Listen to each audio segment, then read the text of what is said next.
Hey guys, so today I've got my 2023 post-World Juniors NHL mock draft and draft rankings. So I'm going to be ranking who I think the top 20 prospects are for this upcoming NHL draft. So starting off at number 20, we have David Reinbacher. So he actually was a defenseman on Austria in the World Juniors. He actually looked very good for them. He was their best player. He put up a couple assists in 5 games, and Austria actually did not look completely horrible with him on the ice. I think it was easily their best player. He's got a lot of nice size to him, but he's also actually a very good skater as well, and is very comfortable with the puck. So he does have the potential to be very good top 4 two-way defenseman in the NHL. And he's currently playing in the National League, which is the top Swiss Pro League, and he's also doing quite well there as well. At number 19, we've got Oliver Moore. He's a prospect who is currently playing in the USDP, and he has 41 points in 31 games. So, he's a really good skater, and he's also just a very good offensive player, great versatility, and he's a very good playmaker. At number 18, we have Quentin Muskie. He was the second overall pick in, I believe, the 2020 OHL draft, and he actually has been doing quite well this year, playing with the Sudbury Wolves. He has 48 points in 32 games.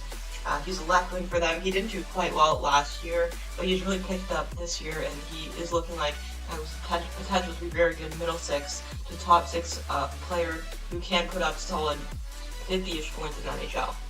At 17, we have Colby Barlow. He's a guy that I've seen people have him ranked in the top 10. A lot of people are very high on him. So he is kind of in that really 10 to 25-ish range, and I am a bit lower on him than others. Some people love him, and he is quite a good player. He's at 46 points in 33 games right now as a left wing with the Owen Sound attack of the OHL. He is a very big player and does use his size, but he also is very good offensively, and I think the big thing with him is he has a really nice hard shot. I mean, he has a very good slap shot, and as well with his rear shot, there's just a lot of power to it, which is really nice. And even with his passes, he is definitely he's a shoot first type player, and one of the big concerns with him is he does tend to shoot a bit more than he needs to, and he tends to pass up, an opportunity to have a good pass. When passing is a better option, he just shoots the puck too much. However, he does have a great shot. It's very hard, and when he does pass, he is actually quite a good passer, although he does need to work a bit on his IQ, and he needs to pass more to be able to be an impact player in the NHL. And also another thing with him is I do think his skating is alright, although it is quite clunky, and it's not great. I think he also could work on his pace, but I do think he has the potential to be a very good top 6 sniper in the NHL and a great buffer guy on a team's power play. At 16, we have Gavin Brindley. So he played with Team USA in the World Juniors, and he did quite well, and he also is playing in the the University of Michigan in the NCAA, so he's one of the older players. He's a right wing there, and he has 10 points in 20 games, so he's doing quite well with them. He has done very well this year. He's done very well in the World Juniors as well. He's a very smart player who's also a very good playmaker and a great skater. At 15, we've got Callum Ritchie. So he's a guy I was initially lower on, but he's a very interesting prospect. So he's only at 31 points in 36 games with the Ottawa Generals of the OHL. He's a center for them. His production isn't great. Last year as well, he did not have good production, but he is still kind of getting, most people have him kind of as a top 20 prospect in the class.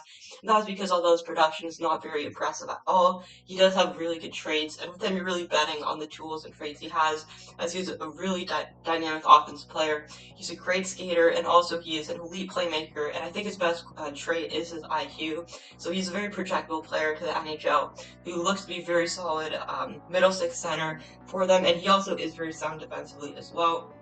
But the production is a bit of a concern, as he is under a point per game at the OHL, which is really not ideal. If he can put those tools together, I think he can be a very solid player in the NHL, and we could see him up his production over the next year or two in the OHL.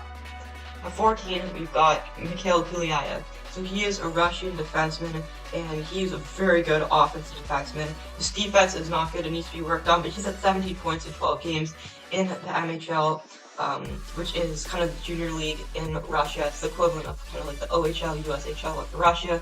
And he is an amazing offensive player with great puck carrying ability, and he also is a great skater as well and a great creator offensively. However, the defense does need work, but potential is definitely there to be an excellent player on the power play and a great offensive defenseman.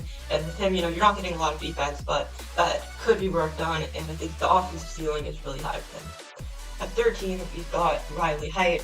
And he's a player who's really picked up on the production this year. He was a top 3 pick in the WHL draft a couple of years back, and he's had 52 points in 36 games with the Prince George Cougars. He's a great offensive player. He's got great speed, and he's an elite playmaker who I think does have a lot of potential in the NHL. Last year's production was not great, which caused him to drop it in the draft board, but this year he's really picked it up and really showing us why he was a top 3 pick. At 12, we've got Nate Danielson. He's a guy I'm a very big fan of. I had him 8th overall in my last mock draft. His production has slowed a bit this year compared to last year, but he is still looking good, and he is one of the most complete players in this draft. So this year, Nate Danielson has 49 points in 38 games as a center for the Brandon Wheat Kings, and he's kind of a guy with a very high floor. He's a very NHL-ready player, and he has one of the highest scores in the class. He will be at least a very good third-line center, but I do think he does have underrated potential as well. I mean, his defensive game is very sound. It's very good, which we like to see. But also, he is a very good offensive player as well. He had really good production last year, and although it's not quite as great this year, he's still well over a point per game and a very good offensive player. He's a very good playmaker. So I think he does have the potential to be a very solid top 6 player in the NHL, but I think the floor also is one thing that is really nice that you're getting in him. And at number 11, we have Edward Sala. So he played with Czechia in the World Juniors, and he had a very good tournament. He did look very solid out there.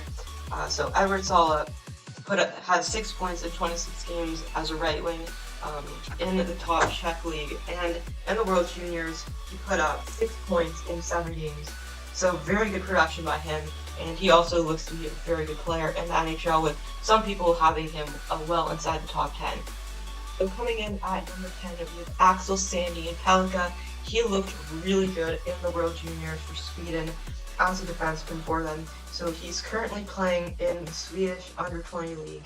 And he has 26 points in 20 games as a defenseman there. But I was very impressed by his World Junior performance with Sweden. He did make quite a few mistakes for them in the defensive end, but he looked very comfortable with the puck. I mean, it was very clear that he has very good edges and elite mobility, and I think he has everything you want to see from a modern NHL defenseman.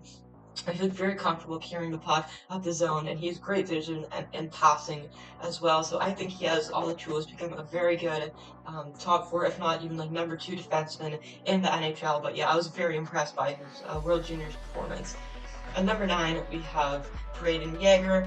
He is one of kind of the most controversial players in this draft, as some people have him as high as top 5, and others have him even outside of the top 20. And a lot of people, kind of the biggest concern is his skating. However, at first, I just start by saying I think he does have the second best shot, second best release in the class to Bedard. He has an elite level shot. It's absolutely amazing to watch. And he also does have really good vision, and he does have good passing ability as well. And I think he has the ability to become elite on a team's first power play unit. However, the problem with him is his pace of play is quite slow, and he is just unable to try play, which is a big concern for him, and why a lot of people have a bit of question marks with him. But I think the talent is there, and I think he has the potential to become 40-40 player. You know, he can put up 40 goals and 40 assists in the NHL level. He's an amazing shooter, as well as also having a good playmaking ability. He does need to work on kind of that play driving ability and that skating and pace of play, though, to really reach that next level. But if he does that, I think he will become an elite player in the NHL. At number 8, we've got Dalibor Dvorsky. Much like Yeager, the big concern with him is his pace. He is a very talented offensive player with an excellent shot, and also he's a very good playmaker. However, his skating is a big concern with him, and one of the reasons that could really limit him from reaching his true upside and could kind of hinder his growth and stop him from really becoming a truly elite player. However, I think he will become at least a very good top 6 player, and if he can work on that skating ability, he will, I think, become an elite first-line winger in the NHL. This year, Dvorsky has 8 points in 21 games with AIK in the Allsvenskan, which is the second top pro league in Sweden to the SHL. So he's put up good numbers, and he's a great offensive producer. He does need to work on that skating though. At number 7, we have Will Smith. So this is another Will Smith for hockey, and he's playing in the USBP. He's a center, and he's put up 54 points in 30 games. So He has elite production, and one of the big things with him is he's an excellent two-way player. He's very good defensively, and he's actually got a lot of comparisons with Trevor Zegras. He's got elite puck skills. He's very crafty, and he has all the tools to become an elite first-line center, a great playmaker, but also he does have a very good defensive game as well, which I think a lot of teams will like. At number 6, we've got Andrew Crystal. He is one of the most talented players in this draft. He has elite puck skills, and he is a very electric offensive player. He has 62 points in 36 games as a left wing for the Kelowna Rockets in the WHL, second to Connor Bedard in scoring. So he's just a very good offensive player, and the offensive ceiling is really high with him to become an excellent first-line elite winger who can put up over a point per game. At number 5, we have Zach Benson. I've been a big fan of him for a while. It's really nice to see that a lot of people are starting to realize that he is one of the top players in this class. And I do believe that he is very comfortable here as the number 5 player in this draft. Much like Andrew Crystal, he's an electric offensive player. He has a very good shot, and he is an elite playmaker and play driver, and I think he will be an excellent player, putting up over a point per game at the next level.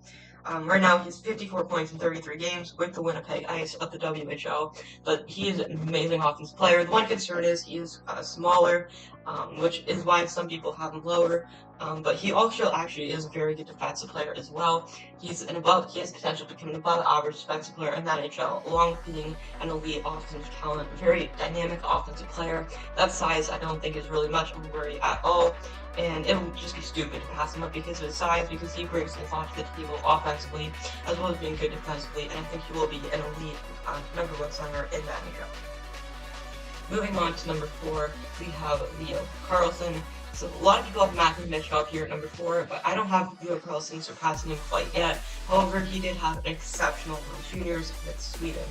So he's a forward with Sweden, and in the SHL he had 14 points in 25 games with Orebo, and also his World Juniors was elite.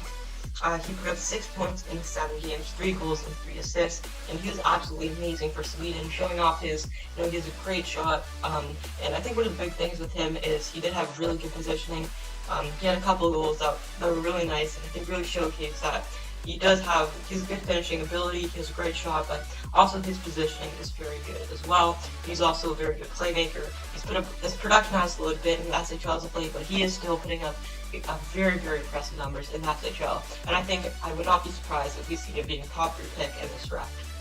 Now coming in at number 3, we have Matvei Michkov, the most controversial player in this draft. Obviously, there's all those concerns. He has a contract in Russia for 3 years, up until I think it's the end of the 25-26 season. So he's not going to be coming to the NHL for 3 years, and he's probably going to honor that contract. As well with everything going on with Russia, there are a lot of concerns with him. But I think really teams shouldn't be too concerned about that. One of the reasons he has dropped a bit is because of that contract, but for me, that's not too much of a concern, as I think you are still getting an amazing player in Matvei Michkov. It was not too long ago when he was seen as a clear-cut number 2 player in the class, and even some people thought that he could maybe surpass Bedard as a number 1. That Bedard was kind of the 1A and Michkov was the 1B. Now, obviously, Michkov has fallen a slight bit, and Bedard has risen up a lot. But I think Michkov still, we didn't get to see him play in the World Juniors, but he was playing, he's breaking records. He's amazing in the U18s last year. So he was playing very good against the top people his age and older. And although his production has slowed a bit, he is still doing very impressive. 14 points in 12 games as a right wing in the VHL. And also he is playing in the KHL with Sochi. However, his production has not been great.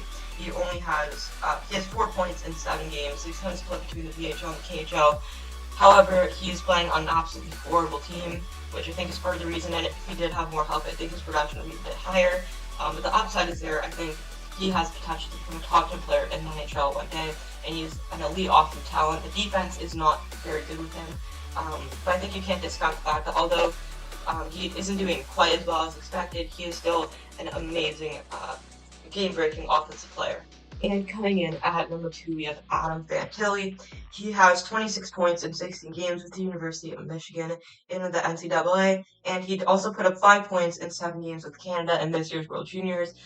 He did progress. He didn't look too great at the start of the World Juniors, but he did progress a lot as the tournament went on and had a really big goal against the U.S. as well. So towards the end of the tournament, he looked very good for Team Canada, and he's just putting up record-breaking numbers right now in the NCAA. He's absolutely dominating right now, and I think that really he has surpassed kind of Michkov and is kind of that consensus #2 guy.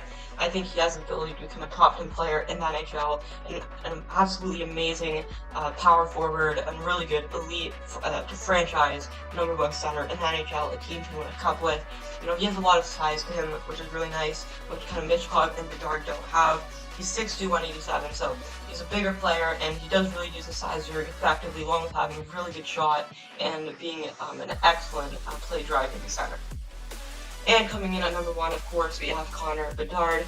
He is the best prospect since McDavid, and I think he is arguably the best prospect we have ever seen in the history of the NHL. I think there's a very strong argument to make that Bedard as a prospect was better than McDavid was as a prospect. I'm not saying Bedard will be better than McDavid, but I do think Bedard has the potential to become a top 10 player of all time in NHL history. He's a generational player. He's the best release I've ever seen. He's also an incredible playmaker and skater, and his defense also is actually pretty underrated as well. He will be the best player in the NHL one day. So I hope you enjoyed. Please let me know what you think in the comments below. Thank you for watching. I'll see you in the next one.